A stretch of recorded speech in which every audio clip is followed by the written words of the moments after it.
go-karting dito sa Canada. At eto na naman ang ating girl na kung ano-anong ginagawa sa buhay. Hi sa guys, and for today's video nga, tara samahan nyo ako dito sa K1 Speed. 2 races nga yung binayaran ko, kaya nagbayad tayo ng $57.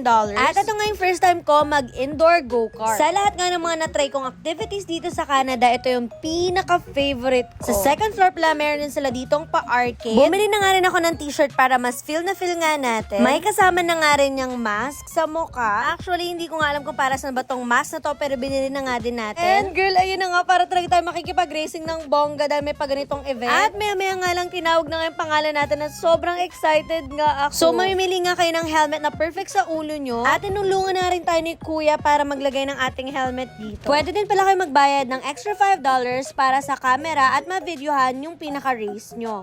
Guys, tapos na yung first race. Pero grabe ka ko talaga, ang bagal ko.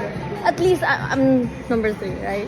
And ito na nga yung second race ko, girl. Makikita nyo na kung para tayo nabangga.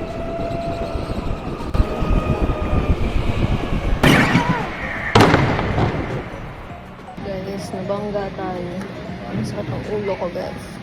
This is crazy. My head is a little bit ouchy. This one hurts too. Literal na whiplash talaga yung nangyari sa akin, mga best. Still, okay naman dahil naka-helmet nga tayo. At ayun lang, kita-kits ulit bukas.